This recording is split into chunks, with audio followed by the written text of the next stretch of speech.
Mukha siyang isang ordinaryong ina sa social media, pero mapanlil lang ang hitsura. Ang babaeng ito, ang kanyang kapatid at ang kanilang kaibigan ay inaakusahan ngayon na pinagtataga hanggang mamatay ang isa pang ina sa maliwanag na araw sa kalsada. At ipapakita ko sa inyo ang video ng Good Citizen sa YouTube na nagpapakita sa isa sa mga umano'y pumatay na nakangiti pa sa kamera habang dinadala siya sa kulungan dahil umano sa isang madugo at karumaldumal na pagpatay. Nasa On The Case tayo, hatid ng Law and Crime. Ako si Chris Stewart.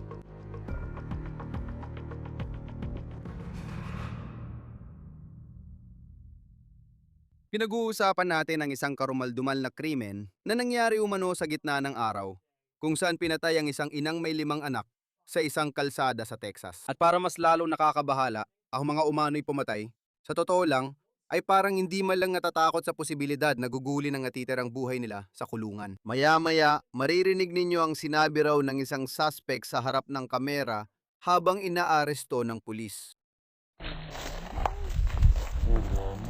Pero ito ang babaeng dapat nating pag-usapan. Ang biktima sa kasong ito, si Caroline Peña. Ang mga kaibigan niya ay tinatawag siyang Caro, ang babaeng namatay noong nakaraang Huwebes. Ito ay isang video na ipinost niya noong mas maaga ngayong buwan na nagpapakitang tila papunta siya sa isang araw ng pamamasyal sa tubig kasama ang kanyang pamilya. Si Caro, 32 taong gulang, ay ina ng 5 at maraming kaibigan. At hindi pa malinaw sa ngayon kung ano ang nangyayari sa buhay niya nung panahon ng kanyang pagpatay. Hindi rin malinaw kung paano niya nakilala ang 3 babaeng inaakusahan ng pagpatay sa kanya. Tatalakayin natin ang sinasabi ng pulisya na nangyari kay Peña sa mataong kalsada sa Texas sa maliwanag na araw. Bago tayo magpatuloy, pag-usapan muna natin ang mga suspect. Tingnan mo ang TikTok na ito. Ito ay pinost ng isa sa mga babaeng inaakusahang pinagtataga si Peña hanggang mamatay. Ang pangalan niya ay Kitty Mia Diaz. Siya ay 21 at ipinost ang video noong Hunyo 9, ilang linggo lang ang nakalipas. Kasama niya ang 4 na taong gulang niyang anak at sinasabi niyang mahal niya ito at para sa anak siya nabubuhay. Ilang araw matapos nun, nag-post siya na nagsabing, "Palagi kong iniisip kung ano ang pakiramdam ng mahalin ng walang kondisyon. Na yon, alam ko na." Kasama rito ang mga larawan ng kanyang anak at caption. Sabi rito, "Ang aking Gigi, nagligtas ng buhay ko sa paraang di niya lubos maintindihan. Nang dumating siya sa buhay ko, nagkaroon ako ng lakas, kabutihan at inspirasyon lumaban. Bawat ngiti, yakap at tawag ng mama ay paalala kung gaano ako pinagpala. Siya ang aking pinakamalaking tagumpay, ang aking pinakamalakas na motibasyon at ang kapayapaan ng aking puso na araw-araw ay naglalakad sa labas ng aking katawan. Gaano man kahirap ang buhay." Isang tingin ko sa kanya, sapat na ang lahat. Mahal na mahal kita higit pa sa kayang ipaliwanag ng mga salita. Ang aking mahal na anak na lalaki, ang aking Gigi. Salamat sa pagliligtas sa akin, pagbibigay ng layunin sa buhay ko, at pagpapakita ng isang pag-ibig na napakapuro at walang kondisyon. Ikaw ang mananatiling pinakamalaking biyaya ko. Wakas ng pahayag. At maririnig mo yon at mapapaisip ka talaga kung paano naging iisa ang taong nakikita mo sa TikTok at ang taong nasa mugshot na ngayon ay nakakulong dahil sa isang malupit na pagpatay. At heto siya kasama ang kanyang kapatid at ang kanilang kaibigan. Ngayon, ang kapatid ni Kitty Diaz ay kilala bilang Cookie Diaz. Opisyal, ang pangalan niya ay Amaya Cookie Diaz. 11 na taong gulang at mas batang kapatid. Ang kaibigan nilang naaresto rin ay si Kiandra Renee Faz, 21 taong gulang. Inilalahad ko muna kung sino sila bago tayo dumako sa mga detalye dahil mahirap paniwalaan na sila ay mapagbintangan ng ganitong krimen. Ayon sa pulisya, isang karumaldumal na krimen ang naganap sa Del Rio, Texas noong nakaraang linggo. Ang Del Rio ay isang bayan sa hangganan at madalas nababalita dahil sa issue ng imigrasyon. Ayon sa pulisya, noong Huwebes nakatanggap sila ng tawag bandang 2:10 ng hapon upang pumunta sa lokal na ospital dahil may biktima ng pananaksak. At nang rumesponde ang mga pulis, doon nila natagpuan si Caro Peña. Nasaksak siya ng maraming beses at dahil sa grabing sugat, dinala siya sa San Antonio para gamutin at iligtas ang buhay. Abang dinadala siya sa San Antonio, inimbestigahan na ng mga pulis ang kaso at tinutukoy ang nangyari. Ayon sa pulis, natukoy nilang di umanay na saksak si Peña sa 800 block ng ika-10 Street del Rio. Nilagay namin ito sa Google Earth At ito ang lumabas na larawan. Nagbibigay lang ito ng ideya kung anong uri ng kalsada nangyari di umano ang krimen. Sabi ng mga kaibigan ni Peña sa telebisyong Ken's 5, may mga larawang kumakalat sa social media. Nag-viral ito sa lugar na gipapakitang di umano'y nasangkot si Peña sa komprontasyon sa mga umatake sa kanya. Sabi nila, may larawang nagpapakita ng pink na kamisetang may dugo at napapalibutan siya ng 3 babae. Ngayon, hindi na namin makita ang mga ito dahil tinanggal na sa social media. Sa loob ng 2 oras matapos dumating si Peña sa ospital at matawagan ng pulis, naaresto na agad ang mga suspect kahit di malinaw paano nakarating si Peña sa ospital. Inaresto sina Kitty at Cookie Diaz. Na video ng YouTube account na Good Citizen sa Del Rio ang pag-aresto. Si Kitty Diaz ay inilalagay sa sakyan ng pulis. Ayan si Cookie Diaz na nakangiti at nagkomento sa camera. Bandang alas 4 ito nangyari. Si Caro Peña ay pumano mga 5 oras matapos. Namatay siya bandang alas 9 sa San Antonio. Siya ang ikatlong inaresto. Di umano'y kaibigan ni na Cookie at Kitty. Kiandra Faz ang pangalan. Tahimik pa rin ang mga pulis sa kaso hanggang ngayon. Hindi nila kami binibigyan ng impormasyon maliban sa mga nasabi ko na sa inyo. Wala pang malinaw na dahilan sa komprontasyon ni na Peña at ng mga di umano'y umatake sa kanya. O kung magkakilala na sila bago ang di umano'y pag-atake. Wala pang ibinibigay na posibleng motibo ang pulisya sa kasong ito. Nakakagulat din na nangyari ang insidenteng ito sa gitna ng araw at sa mismong lugar kung saan ito naganap sa gitna ng araw. Quote, hindi ito nangyari sa madilim na iskinita, kundi sa kanto malapit sa Sonic, sa isa sa pinakamataong kalsada natin sa liwanag ng araw. Isa siya sa mga kaibigan ni Peña na nakausap ng Ken's Television. Ayon sa Fox News, sinabi ng pulisya na 2 beses sinaksak sa likod at 1 beses sa tiyan si Peña. Hindi klaro kung sino sa mga babae ang umano'y nanaksak o kung isa lang ang may armas. Ayon sa Fox News, nakakulong na sa Del Rio ang 3 suspect. Patuloy din nangangalap ng ebidensyang pulisya. Mayroon pang mga kasong nakabinbin at ayon sa kanila, sinusubukan nilang tukuyin ang buong mga pangyayari sa likod ng insidenteng ito. Nakausap namin ng clerk at ayon sa kanya, wala pang petsa ng pagdinig ang mga suspect dahil hindi pa sila na-indict. At ang hakbang na yon ay manggagaling sa DA. Wala pang balita kung kailan ito mangyayari. Isa pang kaibigan ni Peña ang nagsabi sa Fox News tungkol sa larawang umano'y kumakalat online na nagpapakita ng alitan kay Peña at sa mga umano'y umatake sa kanya. Sabi niya, palaban ng babaeng yon. Matatag pa rin siyang lumalaban. Ipinost din ng kaibigan na ito sa Facebook na sinubukan siyang tawagan ni Caro ilang sandali bago nangyari ang umano'y pag-atake. Ang huling litrato natin ilang araw na ang nakalipas, sobrang miss na kita. Galit ako sa sarili ko kasi di ko nasagot ang huli mong tawag kanina habang nasa trabaho ako. Diyos lang ang nakaalam kung bakit na ginagawa ang mga bagay na ito. Pero kung nandoon ako, di sana ito nangyari. Mahal kita, B. At palagi kang kapatid na babae na hindi ko nagkaroon. Mamimiss ko ang pagtawag sa'yo tuwing 5:30 at pagsabi, B, kailangan ko ng kausap. Lagi mong sinasabi, kausapin mo ako, B. Mamimiss ko yung sinasabi mo sa akin na huwag kang magsettle. Isa kang boss. Isang B-word. Alam ko na kung nakalabas lang ako ng trabaho ng ilang minuto ng mas maaga, hindi ko hahayaang bumaba kang mag-isa. Alam mo yan, masakit ang puso ko, B. Nasasaktan din ang mga anak ko. Wala ka na, pero di ka malilimutan. Kasama natin ngayon ang retiradong NYPD Detective David Sarni para talakayin ang investigasyon. Laging magandang makasama ka sa Law and Crime. Kaya naman, ang biktima, itong ina ng 5 anak, talagang naaawa tayo sa kanyang pamilya at sa kanyang mga anak. Alas 2 ng hapon nang matanggap ng pulisya ang tawag na nasa ospital na siya. Ang arestong makikita sa viral na video sa social media ay nangyari bandang alas 4. Kaya halos 2 oras mula simula ng investigasyon hanggang sa pag-aresto. Ano ang ibig sabihin nito sa iyo bilang nakagawa na ng ganitong investigasyon?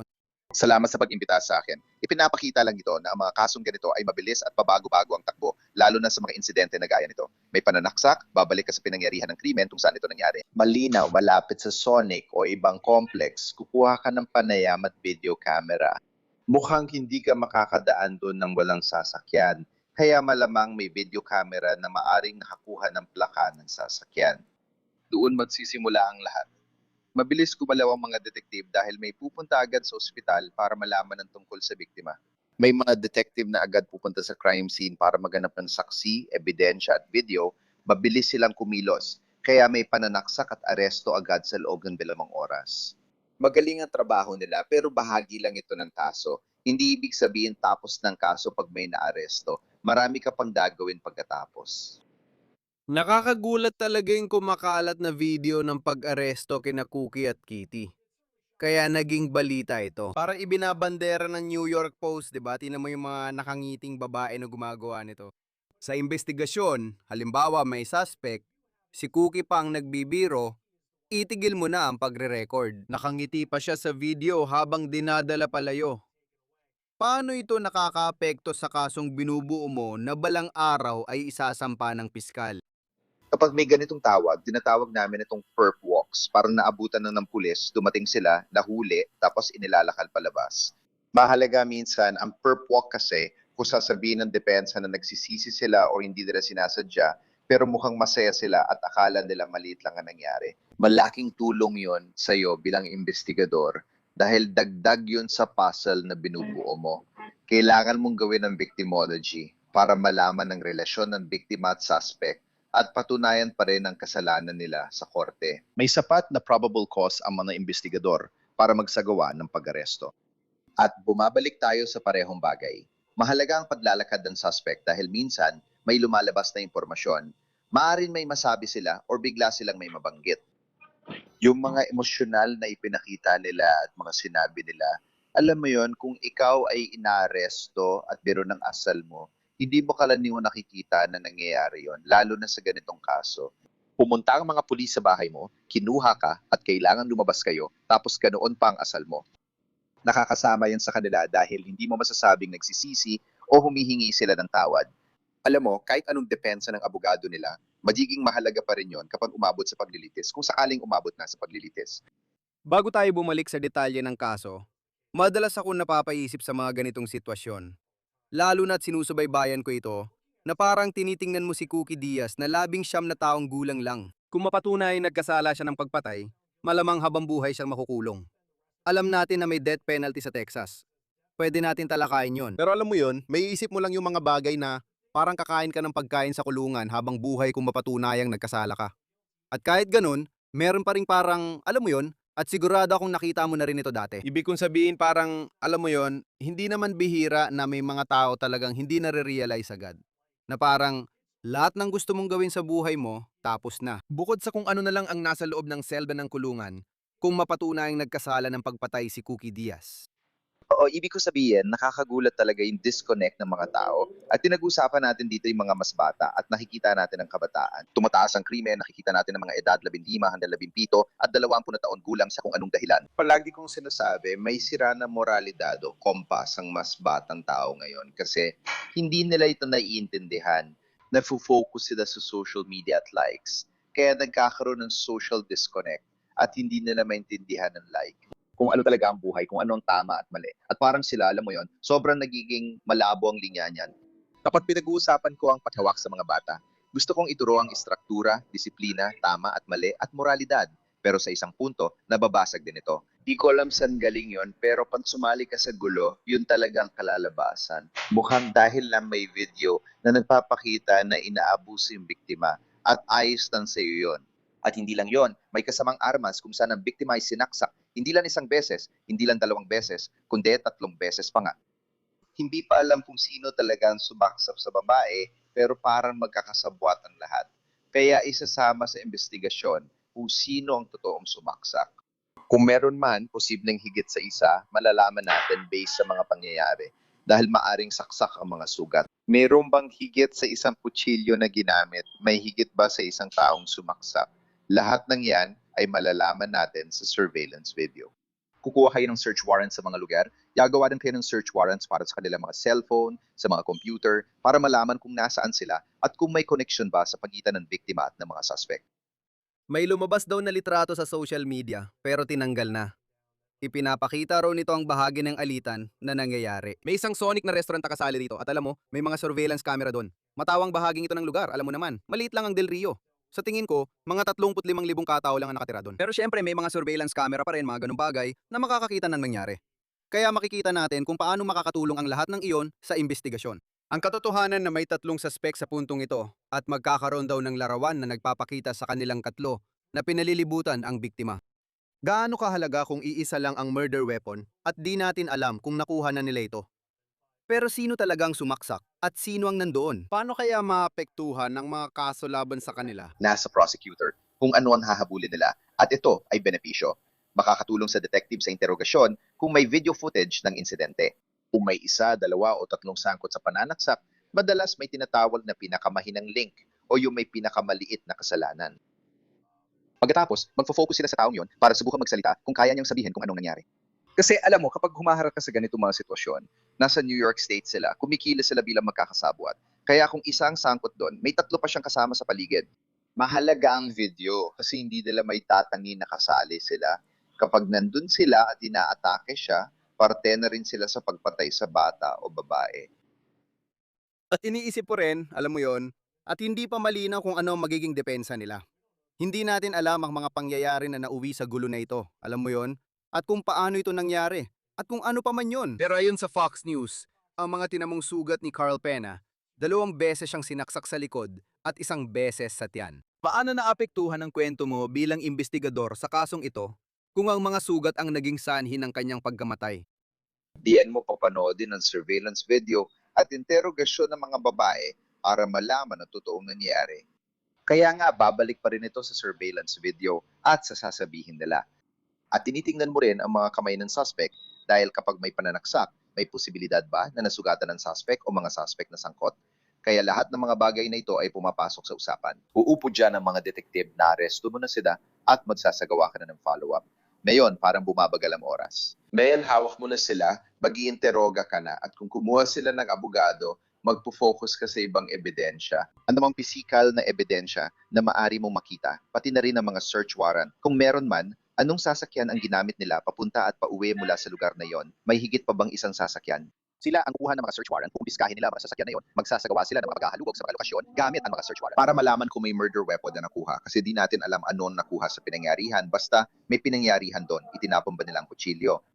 Okay, itinapon ba talaga nilang kutsilyo? May video pa rin tayo tungkol doon. At kung may mga saksi dahil maliit lang ang bayan, baka may nakakakilala sa kanila at makapagsabi kung anong nangyari. Sila ang mga sangkot at may mga bagay silang ginamit para kumpirmahin ang impormasyon gamit ang video at pagkakakilalan ng mga saksi, yung mga saksi na maaring nandoon. O malaking bagay yon kasi iniisip ko rin, halimbawa 3 tao ang sangkot at mabilis silang naaresto. Pero halimbawa may isang suspect na magbisisyon, kahit sino pa man sa kanila, na magsabi na yung dalawa talagang gumawa at nagkataon lang na nandun siya. Hindi natin alam ang laman ng surveillance video.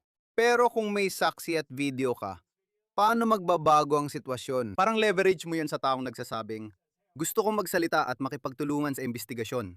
Kasi kung ikaw ang pulis, hindi mo na siya kailangan. Kung gusto mong mapatunay nagkasala ng pagpatay ang 3, Gusto mo pa rin makuha ang lahat ng piraso ng puzzle dahil natutunan naming hindi pwedeng umasa lang sa isang ebidensya.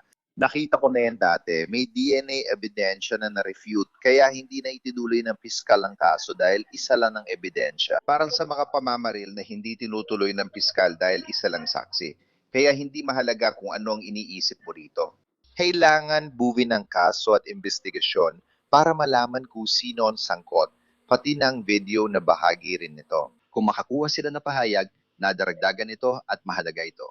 Pagkatapos, pwede nang ibigay sa piskal na magdedesisyon, lalo na kung ang piskal ay kasama sa interrogation room. Hindi talaga natin alam kung paano, hindi ko alam kung paano sila magtrabaho sa Texas. Pero pagdating sa mga investigador, gagawin muna namin lahat ng kailangan gawin bago kami pumasok sa kwartong yon.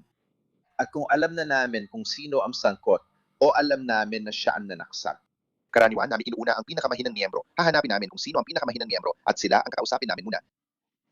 ano reaction mo doon? Para sa akin, ang pananaksak na pagpatay ay sobrang brutal. Lahat ng uri ng pagpatay ay brutal. Alam mo, gas-gas na yung term na ginagamit ng mga tao. Pero yung pananaksak sa liwanag ng araw, sa kalsada at hindi tinatago, iba sa ginagawa sa loob ng bahay. Ibig kong sabihin, tuwing nakakakita tayo ng ganitong mga kaso, ano ang talagang tumatatak sa'yo kapag ang isang bagay ay ginawa talaga ng lantaran sa publiko? Nakakagulat talaga yung karahasan, talagang nakakapigla. Malungkot, trahedya na makitang ganito, na makikita mo nangyayari ito. Palagi akong bumabalik doon. Napapansin natin na mas bata na ang gumagawa ng ganito. At hindi ko alam mo yun, sira ba sila? May sira ba sa isip nila? Kaya iniisip nilang ayos lang gawin ito? Sa pananaw ng pagpapatupad ng batas, ang hinaharap namin ay ang krimen mismo. Kaya kung marahas ito, ganoon din namin haharapin. Sa lipunan, minsan, nahihirapan ako maintindihan, lalo na pag nakikitungo kami sa mga grupo. Hindi ito magagawa ng isa lang. Pero kapag dalawa o tatlo na, nagagawa nila. Nakita na namin yan sa mga pagnanakaw at pamamaril kung saan hindi gagawin ng isang tao lang. Pero kapag may grupo na sila, nagagawa nila. Yun bang dahilan nila? Kaya pala ganun. Sa ganun, mahalaga, meron kang ebidensya bago ka pumasok sa kwarto para kausapin ng isa o lahat ng mga taong yon. Dahil hindi mo alam kung ano ang mangyayari kung papasok ka ng walang alam, kailangan mong siguraduhin na handa ka sa lahat bago ka pumasok sa kwarto na yon. Dahil gusto mong marinig kung ano sasabihin nila, ang panig nila sa kwento, dahil hindi laging nakukuha ng video ang audio. Sa ganung paraan, meron kang record ng sinabi nila. Kasi, gaya ng sinabi ko, medyo baliw ako. Kailangan ko malaman kung ano nga sa isip nila nung ginawa nila ang ginawa nila. Kasi tulad ng sinabi ko, kaugnay niyan, alam mo, ang hurado, gugustuhin nilang malaman kung bakit daw nila ginawa ito. Alam mo yon kung umabot man sa puntong yon. Pero kung may video na ebidensyang nagpapakitang sinaksak ng 2 beses sa likod at isa sa tiyan gamit ang kutsilyo, parang kailangan mo pa ba talaga ng motibo? Sigurado ako, pakiramdam ko hahanapan nila ng motibo. Mukhang isa ito sa mga kaso na parang may nangyari talaga dito. Kaya naging mabilis ang lahat. Kailangan mo ba talaga yon habang ginagawa ang kaso? Hindi palaging kailangan ng motibo dahil ang mismong aksyon ang krimen. Kung may emosyon o kaguluhang emosyonal, dapat suriin ng mga detektive kung paano haharapin at anong depensa ang pwedeng gamitin ng gumawa ng krimen. Gusto naming tiyakin ito kaya may investigasyon at video surveillance. Ngayon, alam na natin, 2 beses siyang sinaksak sa likod at 1 beses sa tiyan. Una siya sinaksak sa tiyan, tapos 2 beses sa likod. Maring makita yun sa video or interview, kaya hindi lang tayo dapat umasa doon. Palagi ako bumabalik dito kahit akala mong sapat na, lagi may hurado na maaaring maniwala o hindi sa'yo. Kailangan nating suportahan ang lahat ng meron tayo batay sa kabuuan ng mga pangyayari at kalagayan. Hindi palaging umaabot sa motibo. Ibig ko sabihin, minsan natutukoy mo rin kung bakit, pero hindi yon laging malinaw agad. Pero habang binubuo mo ang kaso, maaaring makarating ka doon. Bakit na ba? Alam ko kung saan ka nagtrabaho. Sa New York, walang death penalty, pero sa Texas meron. At tinitingnan mo ang kasong ito. Ibig kong sabihin, isang pananaksak sa gitna ng araw, maliwanag pa, at biktima pa ay isang inang may 5 anak. Ibig kong sabihin, ito ay isang malupit na krimen, sigurado. Bata pa sila. Hindi ko alam kung gaano kalaki ang epekto nito sa desisyon kung ipapataw ang parusang kamatayan. Sa mga ganitong kaso at mga akusasyon, marami pa talagang hindi malinaw. Alam mo ba kung karaniwan itong kwalipikado sa mga estado tulad ng Texas na may ganitong parusa? Nasa prosecutor ang desisyon kung gagawing kaso ng parusang kamatayan nito. Ibabasa yon sa ebidensyang dapat nilang ipakita. Kung ito ba ay isang matagal ng alitan na nauwi sa ganito, o ito ba ay isang pagkakataon lang sa buhay nila na nagkataon lang na nagkita silang tatlo at nangyari yon. Kaya kailangan gawin yon ng mga detective para malaman natin ang sagot. Pero bilang investigador, hindi ko yung ginagawa. Bahala ng taga-usig kung hihingin nila ang parusang kamatayan sa kaso nito. Nakita natin sa Texas na mahigpit ang parusa, di tulad ng New York na minsan di mo makuha ang nararapat na parusa. Malubang krimen ito. Hindi lang ito malubang krimen, pati ugali ng mga sangkot habang nilalakad ng pulis ay nakakabaliw, talaga nakakagulat isipin na lalabas ka ng bahay na may posas at kasama mga pulis, tapos ganun pa ang asal mo. Malakay ang ibig sabihin nito. Walang saysay talaga. Alam mo, ang konteksto lang nito ay na. Buhay pa si Carl Pena. Ilang oras pagkatapos kuhanan ng video na yon. Pero kahit ganun, ibig kong sabihin, kung ikaw ay di umano, alam mo na, inaakusahan ng pananaksak sa isang tao, dapat kang dinadala na nakaposas. Kahit nun, hindi ako sigurado, pero sa background check ko, wala akong nakitang dating kriminal na record sa kanila. Parang sino ba ang nakakaalam kung may juvenile record sila na nakasil pa or may ganung bagay? Kahit ganun, minsan andun ka na pero hindi mo pa rin ramdam ang bigat ng sitwasyon o natatawa ka lang kahit mabigat at malaki ang epekto nito sa buhay mo. Mahirap talaga maintindihan kapag nakikita natin ang ganito. At sa kasamang palad, nakita na natin. Mga inakusahan ng matinding krimen noon ay umaasta ng ganito papunta sa kulungan. Hindi talaga maintindihan.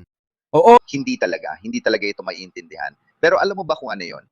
Ako ay isang investigador, hindi ako peken psychologist. At 'yan ang punto. Kaya kung gawin ang ginagawa ko dahil doon. Kung magkakaroon ng psychological evaluation, hayaan mo silang gawin yan sa kanilang panig.